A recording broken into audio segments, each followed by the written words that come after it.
धरती से पूरा डिवीजन ही नहीं, इसमें जो है ये नारा की गूंज जो है ये बहरी सरकार के कानों तक जाए। इन्हीं शब्दों के साथ मैं चाहूंगा कि कांग्रेस पार्टी जिंदाबाद, कांग्रेस पार्टी जिंदाबाद,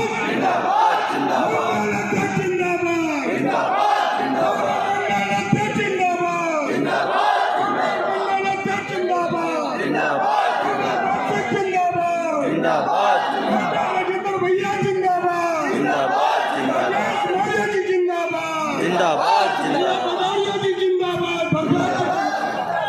नाम भूल जाता हूँ नौजवान कर रहे भाई राजेंद्र कुमार जी, भाई राजेश मौर्य जी, उनकी शाखा के सभी सम्मानित साथीगण, पदाधिकारीगण, इस मीटिंग में उपस्थित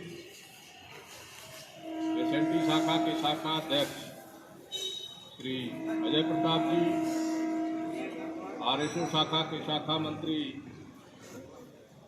श्री आरएनपी सिंह जी, शांत हो जाते तो हम बोल लेते, अध्यक्ष श्री दिनेश कुमार गुप्ता जी, शाखा मंत्री अजीत सिंह जी, यहाँ पे उपस्थित एनसीआरएस एनएफआईआर कैडर के सम्मानित साथीगण, इस प्रतिष्ठान के कर्मचारी साथीगण, मित्रों, आप सभी लोगों को जैसा कि हमारे वक्ता साथियों ने बताया, एनपीएस के विरोध में national federation of Indian railwaymen के राष्ट्रीय अध्यक्ष आदरणीय गुमान सिंह साहब, राष्ट्रीय महामंत्री आदरणीय राघवैया साहब, एनएफआईआर के संयुक्त महामंत्री, एनसीआरएस के महामंत्री, हम लोगों के संघर्ष के प्रेरणा स्रोत आदरणीय आरपी सिंह साहब के निर्देश पे आप लोगों के बीच में हम लोग एनसीआरएस कैडर के लोग एनपीएस के संबंध में एकत्रित हुए हैं अपनी बातों को लेकर। अभी वक्ता साथी बहुत सारे लोगों ने अपने मंतव्य आपके बीच में रखा। मैक्सिमम मैं मान रहा हूं कि हमारी जो भी शाखाओं के पदाधिकारी भी हैं, 90% लोग एनपीएस से ही ताल्लुक रखते हैं। हमारे जैसे 10-5% हैं जो पुराने साथी हैं। लेकिन मित्रों, कहना हमें ये है, ऊपर तो हम तब जाएं जब नीचे हमारी जमीन मजबूत, आधार हमारा मजबूत। हमें न किसी की आलोचना करनी है न प्रशंसा करनी है, लेकिन अपने को मजबूत करने के लिए हम सारे लोगों को संकल्प तो लेना पड़ेगा कहीं न कहीं, और लेना चाहिए। कई वक्ता साथियों ने कहा कि जो हमारे सीनियर साथी हैं वो हमारे बीच में कम तादाद में रह गए। सही बात है, लेकिन मेरा अपना एक मानना है कि सीनियर साथियों की तादाद कम जरूर है, लेकिन संघर्ष की क्षमता और संघर्ष का अनुभव मैं आज भी कहता हूं कि नौजवानों से ज्यादा वरिष्ठ साथियों में है। इसे आप लोगों के साथियों के इस बात को, नौजवानों को कहीं न कहीं आत्मसात करने की जरूरत है। कारण उसका है, दिखाई दे रहा है। कोई भी लड़ाई, कोई भी आंदोलन, लड़ाई का अभिप्राय मेरा ये नहीं है कि हम किसी से झगड़ा करने के लिए एकत्रित हुए, किसी के साथ हम मिस हैंडलिंग करने के लिए एकत्रित नहीं, किसी के साथ दुर्व्यवहार करने के लिए मित्रों हम एकत्रित नहीं हुए हैं। अब हम अपनी आवाज को मजबूती के साथ, बुलंदी के साथ, रेलवे इंटेलिजेंस के माध्यम से भारत सरकार के कानों तक पहुंचाने के लिए एकत्रित हुए हैं। और एकत्रित होने से पहले हम नौजवानों को जो तैयारी करनी चाहिए, मैं नौजवान अब नहीं हूं, आप लोगों के बीच में रहता हूं तो लगता है मैं भी नौजवान हो गया हूं, लेकिन नौजवानों को जो तैयारी करनी चाहिए, मेरा अपना तजुर्बा भी कह रहा है कि सबके अंदर उस तरह का उत्साह भी पैदा नहीं हुआ कि हम किसी मुकाम पे जाएं इसको लेकर। मुकाम पे जाने का अभिप्राय है कि लंबे दौर का, लंबे स्तर का आंदोलन चलाने के लिए हमें मानसिक रूप से मजबूत होना पड़ेगा।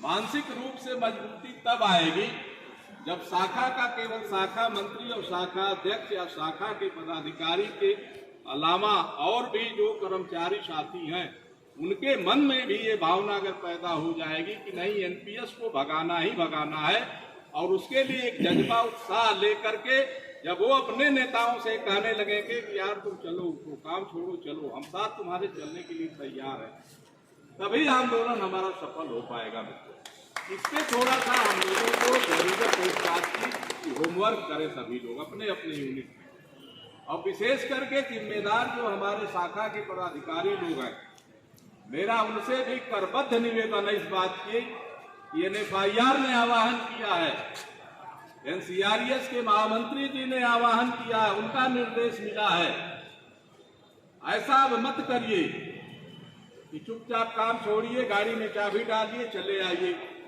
कार्यक्रम स्थल पे। थोड़ा सा अपने आदतों में बदलाव करने की जरूरत है। मेरा विनम्र अनुरोध है सारी शाखाओं के लोगों से, एक एक कर्मचारी साथी से, कि कोई आंदोलन के लिए जनाक्रोश होना चाहिए, और जनाक्रोश अगर होना चाहिए तो जनाक्रोश दिखना भी चाहिए, रैली के माध्यम से, भीड़ के माध्यम से, भाषण के माध्यम से, नारे के माध्यम से, ताकि रेलवे के सतर्कता विभाग के लोग, सिविल एलआईओ के लोग सरकार के कानों तक मजबूती के साथ आपकी प्रतिबद्धता को बताने का काम करें कि रेल कर्मचारी एनएफआईआर एनसीआरएस के बैनर तले इतनी मजबूती के साथ एनपीएस को भगाने और ओपीएस को लागू करने की वे लामबद्ध हो गया है कि अब हमें हर हाल में इसको करना ही पड़ेगा, लागू ओपीएस को करना ही पड़ेगा।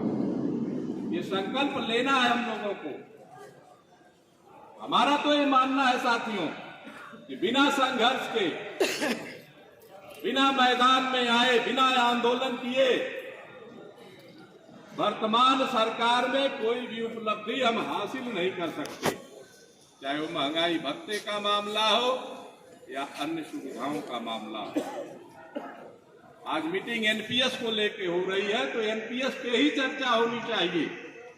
हमारा भी मानना है कि हम इस पे आप लोगों को अपना अनुभव, ऊपर के निर्देश की बात और भविष्य के रूपरेखा की बातों पे चर्चा करें। मित्रों, इस यूनिट में मीटिंग हो रही है, हमारे भिन्न भिन्न मत हो सकते हैं, अलग अलग प्लेटफॉर्म हो सकते हैं, अलग अलग सोच भी हो सकती है कि फलाने खड़े हैं तो हम वहां नहीं जाएंगे, लेकिन उद्देश्य तो सबका एक है। ऐसा तो है नहीं कि एनपीएस अगर हटाया जाएगा, ओपीएस अगर लागू होगी तो एनसीआरएस एनएफआईआर कैडर को ही मिलेगी। जो न्यूट्रल हमारे साथी हैं या अन्य एसोसिएशन श्रम संगठनों से ताल्लुकात रखते हैं, ये नैतिक दायित्व बनता है। मित्रों, छोटी मानसिकता से हम लोगों को उभरने की जरूरत है। यहाँ कोई चुनाव नहीं हो रहा है, अपने अधिकार, हक, सम्मान के लिए हम लोग लामबंद होने के लिए एकत्रित हुए हैं। बहुत गंभीरता से विचार करने की जरूरत है हम लोगों को। एनएफआईआर तो सतत प्रयत्नशील है। एनसीआरएस के महामंत्री प्राय चिट्ठियों के माध्यम से आप लोगों की बातों को रेलवे बोर्ड तक पहुंचाने का काम कर रहे हैं। माननीय आरपी सिंह साहब, बहुत सारी चीजें व्हाट्सएप, फेसबुक से आपके सामने भी आने का काम हो रहा है, हम लोग लाने का काम कर रहे हैं। लेकिन मित्रों, ये लड़ाई कठिन है। 2024 में लोकसभा का चुनाव है। आज आप लोग भी देख रहे होंगे कि कांग्रेस शासित राज्यों में, जिन जिन राज्यों में कांग्रेस की सरकारें हैं, वहां एनपीएस को रद्द करके ओपीएस लागू कर दिया गया है। कांग्रेस के अलावा जहां आम आदमी पार्टी की सरकार है, वहां पर भी एनपीएस को रद्द करके ओपीएस लागू हो गया है। और अब सरकार के माथे पे, पेशानी पे कहीं चिंता की लकीर उभर रही है मित्रों कि सेंट्रल गवर्नमेंट, भारतीय रेल का जो कर्मचारी है वो भी लामबंद हो रहा है ओपीएस की मांग को लेकर के। कहीं न कहीं माननीय प्रधानमंत्री जी को सोचने पे मजबूर होना पड़ रहा है इस बात को लेकर। अभी हमारे वक्ता साथियों ने बताया कि लोहा गर्म है, चोट करने की जरूरत है, लेकिन मित्रों हमारा ये मानना है, कानपुर की बात हम कर रहे हैं, प्रयागराज की बात नहीं कर। कानपुर प्रयागराज का एक उपमंडल है और क्रांति के मामले में, आंदोलन के मामले में कानपुर का अपना एक इतिहास रहा है, रिकॉर्ड रहा है। पीछे के इतिहासों को हम पीछे ही छोड़ते जाते हैं। रोज नई मीटिंग, नए आंदोलन करके एनसीआरएस एफआईआर नया इतिहास बनाने का काम करती है। मित्रों, मैं आप लोगों के माध्यम से इस बात का आह्वान करता हूं कि भारतीय रेल में एफआईआर से एफिलेटेड जो भी श्रम संगठन है आंदोलित होने का मन बना लिए हैं, आंदोलन के तरफ अग्रसर हो गए हैं। एनसीआरएस भी उसी के अनुरूप माहौल बनाने में लग गया है। मित्रों, छोटी छोटी मीटिंगों के माध्यम से आपके बीच में एनपीएस का मामला लेके हम लोग आए हैं, लेकिन मित्रों गंभीरता से सोचने की जरूरत है हमारे युवाओं को भी। हमें हाफ डे सीएल लेना पड़ सकता है, आधे दिन की छुट्टी लेनी पड़ सकती है, प्रदर्शन के लिए कानपुर सेंट्रल पे जाना पड़ सकता है। आंदोलन को लंबा खींचने के लिए हमें लंच आवर में महीनों प्रदर्शन करना पड़ सकता है। आंदोलन को गति देने के लिए हमें हफ्ते 10 दिन 15 दिन अनशन पे भी बैठना पड़ सकता है, भूख हड़ताल भी करनी पड़ सकती है। लेकिन मन कैसे बनेगा, सोच कैसे मजबूत होगी? ऐसे तो नहीं हो सकता कि हमारे बगल का आदमी जा रहा है, बगल का कर्मचारी जा रहा है तो हमें सोच के शांत हो जाए कि यार फलाने आदमी गया है, चलो मैं कल चला जाऊंगा, कोई दिक्कत नहीं। मित्रों, आवश्यकता पड़ेगी तो इस तरह की क्रांति लाने की जरूरत है कि हमें सार्वजनिक रूप से छुट्टियां भी लेने का काम करना होगा।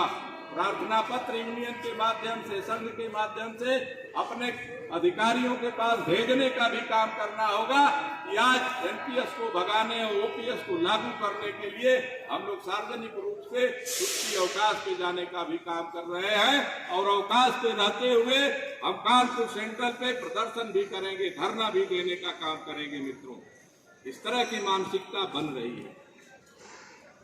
जरूरत हम लोगों को है इस समय की लामबंद हो मित्रों, इसलिए कि 2024 में लोकसभा का चुनाव अब ये निर्णायक स्थिति में है। हम लोग, जनवरी का महीना चल रहा है, 11 महीने हैं आपके पास। आंदोलनों को गति देने का काम ऊपर का शीर्ष नेतृत्व कर रहा है, नीचे स्तर पे हम लोगों को मजबूती प्रदान करने की जरूरत है। मित्रों, तो मैं आप लोगों से यही कहूंगा, अपनी सारी शाखाओं के सम्मानित पदाधिकारियों से और उनके माध्यम से आप सारे लोगों से कि मित्रों, इस समय आपके आंदोलन को गति देने के लिए जो भी मान्यता प्राप्त श्रम संगठन आपके बीच में आता है, आंदोलन के लिए हुंकार भरता है, लंबे समय तक आंदोलन करने के लिए आगे बढ़ने का काम करता है, तो बिना किसी भेदभाव के आप कंधे से कंधा मिलाकर उन्हें सहयोग देने का काम करें। मित्रों, निश्चित रूप से सफलता आपके लिए। आज के कांग्रेस के जो राष्ट्रीय अध्यक्ष हैं आदरणीय मल्लिकार्जुन खड़गे जी, किसी समय में वो रेल मंत्री हुआ करते थे। आप लोगों से कई बार इन बातों को हम लोगों ने भी बताने का काम किया।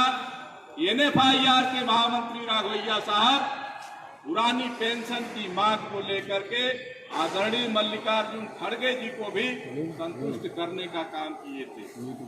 एनएफआईआर ने बताने का काम किया था रेल मंत्रालय को, रेल मंत्री महोदय को, कि महोदय हमारा रेल का कर्मचारी चाहे मैदानी इलाका हो, चाहे पठारी इलाका हो या पर्वतीय क्षेत्र हो, तराई क्षेत्र हो, बॉर्डर तक जिस तरह से सीमा पे सैनिक काम करता है, उसी तरीके से रेल का कर्मचारी 24 घंटे अपनी ड्यूटी को तन्मयता के साथ अंजाम देने का काम करता है। हमारे कार्य का स्वरूप भारतीय सेना से किसी भी रूप में कम नहीं है, लिहाजा हमें पुरानी पेंशन का लाभ मिलना चाहिए मित्रों। और बताना चाहूंगा मैं कि मल्लिकार्जुन खड़गे जी जो उस समय रेल मंत्री हुआ करते थे, NFIR ने उनको संतुष्ट किया था, फाइल गृह मंत्रालय गई थी, और उसके बाद की जो स्थिति एनडीए की सरकार की आप लोग देख रहे हो। चाहे वो सुरेश प्रभु जी आए हो, चाहे आज के रेल मंत्री महोदय हो, सारे लोगों का एक ही रटा रटाया है कि न्यू पेंशन स्कीम बहुत बढ़िया है। कुछ इसमें तब्दीली हुई है मित्रों, NFIR के विरोध से कुछ तब्दीली हुई है, लेकिन वो शायद ठीक नहीं है, तार्किक नहीं है, चर्चा करने के योग्य नहीं है। ईश्वर न करे वो स्थिति सबके साथ आवे, किसी के भी साथ आवे, ऐसी बात नहीं होनी चाहिए कि कोई अगर किसी घटना दुर्घटना का शिकार हो जाता है तो उसके पास विकल्प दिया गया है कि पुरानी पेंशन में जा सकता है। NFIR NCRES इसका विरोध करता है मित्रों। हम पूर्ण रूप से NPS को समाप्त करके OPS लागू करने की लड़ाई लड़ रहे हैं, उसके लिए आंदोलन करने के लिए आपके बीच में आए मित्रों। और आप एक चीज का बहुत विश्वास के साथ भरोसा करें कि कोई भी इस तरह के आंदोलन जहां पे श्रमिकों की संख्या लामबंद होकर के अपनी मांगों पे अडिग है, अपनी मांगों को लेकर के हम धरना प्रदर्शन कर रहे हैं नियमित रूप से, अब अहिंसा में विश्वास नहीं रखते। अहिंसात्मक तरीके से ट्रेड यूनियन एक्टिविटीज के तहत हम लोग इस आंदोलन को आगे ले जाने की रूपरेखा बना रहे हैं। सहयोग आपका चाहिए। और मेरा ये मानना है कि आज भाई राजेश मौर्य जी के यूनिट में, भाई राजेंद्र कुमार जी के, अजय प्रताप जी के यूनिट में मीटिंग हो रही है, तो ये मान के आप चलें कि आखिरी मीटिंग नहीं है मित्रों, ये प्रारंभिक मीटिंग है। हो सकता है 10 दिन 15 दिन बाद फिर हम सारे साथी आपके बीच में आएंगे, लेकिन आप लोग मन बनाइए। इसका मन बनाने से अभिप्राय मेरा यह है कि जब तक मन हमारा मजबूत नहीं होगा तब तक हम आंदोलन को मजबूती के साथ आगे नहीं बढ़ा पाएंगे। अभी एक बात और कहूं साथियों, समय लंबा हो रहा है। भाई राम जी हमारे क्रांतिकारी साथी हैं, इनके यहाँ भी 18-20 दिन का आंदोलन हुआ था, बहुत सारे चढ़ाव उतार इन लोगों ने देखा। राजेंद्र जी हैं, इनकी शाखा के लोग हैं, भाई अजय प्रताप जी हैं। मित्रों एक बात मैं कहना चाहूंगा कि किसी भी व्यक्ति के अंदर ये भ्रम नहीं होना चाहिए कि संस्था मैं हूं, संगठन मैं हूं।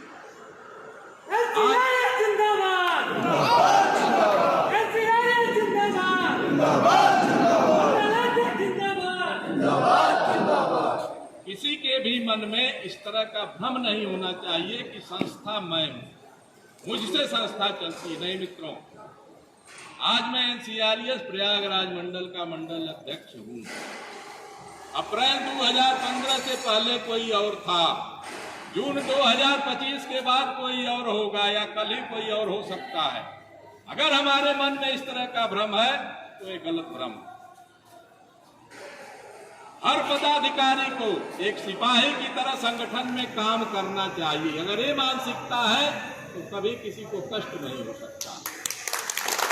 उतार चढ़ाव जीवन में लगा रहता है, संगठन में लगा रहता है, नौकरी में लगा रहता है, पारिवारिक जीवन है, सबके साथ लगा है, लेकिन मन विचलित होना एक बड़ा दुर्भाग्य की बात है। हर उस व्यक्ति को पश्चाताप होता है जो आवेश में निर्णय लेता है। आवेश में लिए गए निर्णय कभी ठीक नहीं होते। मैं बताऊं आपसे, 88 से 1988 से हम लोग NCRES से जुड़े हैं। उस समय ये संस्था उत्तरी रेलवे मजदूर यूनियन के नाम से जानी जाती थी, और आज तक जिस नेता को हम लोगों ने नेता माना, तो आज तक उस नेता के साथ हम लोग कदम ताल मिला के चलने का काम कर रहे हैं। मित्रों निर्णय किसी भी तरह के हो, पार्टी बड़ी हो छोटी हो, किसी भी तरह की हो, लेकिन किसी भी पार्टी का, किसी भी श्रम संगठन का मुखिया एक होता है, नेता एक होता है। उसके जो फैसले होते हैं वो सर्वमान्य हुआ करते हैं। जमीनी लड़ाई तो हम लोगों को लड़नी है। जो समस्या हम लेके जाएंगे, 10 की संख्या में जाएंगे, 20 की संख्या में जाएंगे, महामंत्री जी को उसको हर हाल में सुनेंगे, करना पड़ेगा उनको, इसलिए कि उनके सैनिकों की समस्या है, उनके लोगों की समस्या है। तो मित्रों, हमारा एक कहना है कि किसी को इस भ्रम में नहीं रहना चाहिए। भाई राजेश मौर्य जी के ऊपर एनसीआरएस ने विश्वास किया है, आप लोग इनको शक्ति दीजिए। मैं बार बार ये बात कहता हूं इस प्रतिष्ठान के अंदर, चाहे जीएमसीसी क्लाइंट का मीटिंग का कार्यक्रम हो या एनसीसी का हो, मित्रों, मौजूदा समय के जो भी आपके नेता रहा करते थे, जो भी समस्या उन लोगों के द्वारा एनसीआरएस मंडल को दी जाती थी, चाहे वो डीआरएम लेवल की समस्या रही हो, सीनियर डीएमई लेवल की समस्या रही हो, या सीनियर डीपीओ लेवल से प्रमोशन की समस्या रही हो, मित्रों, अक्षरशः 100% तो नहीं, लेकिन 95% मैं आज भी दावा कर रहा हूं कि उन सारी समस्याओं का निदान आपके इस यूनिट का एनसीआरएस ने कराने का काम है। चाहे कोई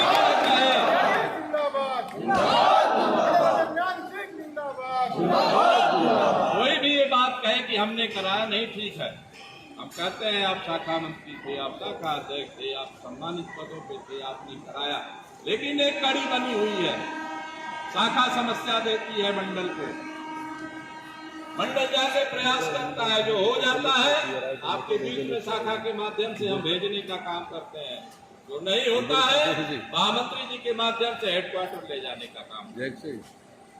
बहुत सारी चीजों के इस पे हम चर्चा नहीं करना चाहेंगे, 2 बजने जा रहा है मित्रों। अंत में मैं यही कहूंगा कि विरोध होना चाहिए, राजनीति में विरोध बहुत जरूरी है, लेकिन स्वस्थ हो, स्वच्छ मन से हो, आंखें मिले तो एक दूसरे के प्रति हाथ उठे। तो अलग बात है, आप कहीं हो हम कहीं हैं, अपनी बातों को आप भी बताने का काम करें, लेकिन मेरा मानना है या फिर मैं आऊंगा पुराने पेंशन स्कीम, नई पेंशन स्कीम के मुद्दे पे, कि हमारे जितने भी साथी हैं, हम 10-5% पुराने साथी हर तरह से नए लोगों के साथ पेंशन के इस मामले को लेकर के नामबद्ध होकर नेतृत्व देने के लिए तैयार है। मित्रों, आंदोलन किस तरीके की गति पकड़ेगा, आंदोलन की दशा दिशा क्या होगी, कितने दिन आंदोलन खींचेगा चलेगा, ये समय पे निर्भर करता है, हमारी आपकी मजबूती पे निर्भर करता है। हो सकता है एक दिन में समाप्त हो जाए, सरकार मान ले 1 महीना भी चलाना पड़े किसान आंदोलन की तरह, लेकिन शक्ति तो आपको ही लगानी पड़ेगी, हौसला तो आपको ही देना पड़ेगा। कारण है कि अगर बड़े स्तर का कानपुर में कोई आंदोलन होगा तो कानपुर में 6 ब्रांचें एनसीआरएस की हैं, और निश्चित मान के चलें कि एक शाखा की जिम्मेदारी सप्ताह में 1 दिन धरना प्रदर्शन करने की दी जाएगी, ब्रांच का नंबर आएगा। मित्रों, सारी रूपरेखा हम लोग बनाने का काम कर रहे हैं, गति दी जाएगी। नेतृत्व का जो आदेश मिला है, अभी हर यूनिटों में हम लोग जा करके आपके बीच में एनसीआरएस एफआईआर की सोच को रखने का काम कर रहे हैं। दूसरा आदेश जैसे मिलेगा, आगे के आंदोलन की रूपरेखा भी बनाने का काम करेंगे, आगे बढ़ने का काम किया जाएगा। मित्रों, इन्हीं सब बातों के साथ आज के इस मीटिंग के आयोजन के लिए भाई राजेश मौर्य, उनके पूरी टीम, भाई अजब राजेंद्र कुमार, बबलू खोटे जी, इनके पूरे टीम, एनसीआरएस की सारी शाखाओं के सम्मानित शाखा अध्यक्ष, शाखा मंत्री और उनके पूरे टीम को, इस यूनिट के हमारे सम्मानित साथीगण जो यहाँ पे खड़े हुए हैं, इस आशा के साथ मैं कहना चाहूँगा और सादर धन्यवाद साधुवाद भी करना चाहूँगा कि इस मीटिंग के बाद थोड़ा सा आपस में विचार जरूर करिएगा। जहाँ पे भी आपका जाब हो काम करते समय, इस पे चर्चा गंभीरता से करने की जरूरत है। मित्रों, बातों को हवा में मत उड़ाइएगा, ये बहुत निर्णायक समय चल रहा है, निर्णायक आंदोलन अब होने वाला है, इसलिए मैं आप लोगों से कह रहा हूँ। इन्हीं सब बातों के साथ पुनः आप सभी लोगों का हृदय से अभिवादन करते हुए यहीं पे मीटिंग के पूर्ण रूप से समापन की घोषणा करते हुए अपने वाणी को विराम देता हूँ। जय हिंद, जय समाजवाद, इनकलाब जिंदाबाद, जिंदाबाद, जिंदाबाद।